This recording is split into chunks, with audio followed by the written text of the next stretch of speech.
Hi மக்களே, இன்னைக்கு பார்க்க போற படம் என்னன்னா சர்வைவல் ஆக்ஷன் த்ரில்லர் படமா ரீசெண்டா வெளியான தி சீஜ் அட் தான்ஹை இந்தோனேசிய படம் எப்படி இருக்குன்னு வாங்க பார்க்கலாம்.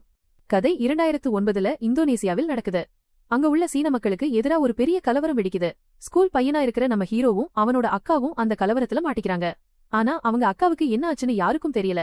இந்த கலவரத்துல ஹீரோ தன்னோட அப்பா அம்மாவையும் இழந்துடுறாரு. 18 வருஷத்துக்கு அப்புறம் அதே ஸ்கூல்ல ஹீரோ ஒரு டீச்சரா வேலைக்கு சேர்றாரு. ஆனாலும் அங்க இனவெறி இன்னும் இருக்கு. அதனால ஸ்கூல்ல யாரும் அவரை மதிக்க மாட்டேங்கிறாங்க. அங்க 8 பசங்க சேர்ந்து ஒரு கேங் வச்சிருக்காங்க. அவங்க ரொம்ப ஆபத்தான காரியங்கள்ல ஈடுபடுறாங்க. ஒரு கட்டத்துல அந்த கேங்குக்கும் ஹீரோவுக்கும் பெரிய அளவுல முட்டிக்குது.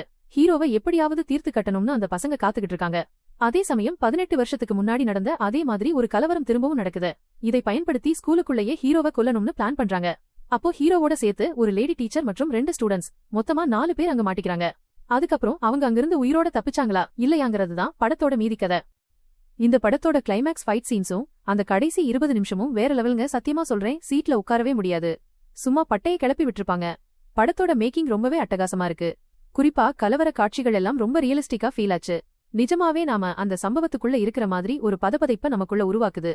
அதே மாதிரிதான் ஆக்ஷன் சீன்ஸும் அதிரடியா ஸ்டென் பண்ற மாதிரி இல்லாம நிஜ வாழ்க்கையில ஒருத்தன் தன்னை தற்காத்துக்க என்ன பண்ணுவானோ அதை அப்படி செதுக்கியிருக்காங்க. கதைக்களம் ஒரே ஸ்கூலுக்குள்ள நடக்கிறதுனால சில இடத்துல லைட்டா லாக் ஆகுது. மொத்தத்துல இந்த படம் ஒரு டீசன்ட் ஆக்ஷன் த்ரில்லர். உங்களுக்கு பொழுது போகலைனா கண்டிப்பா ட்ரை பண்ணுங்க.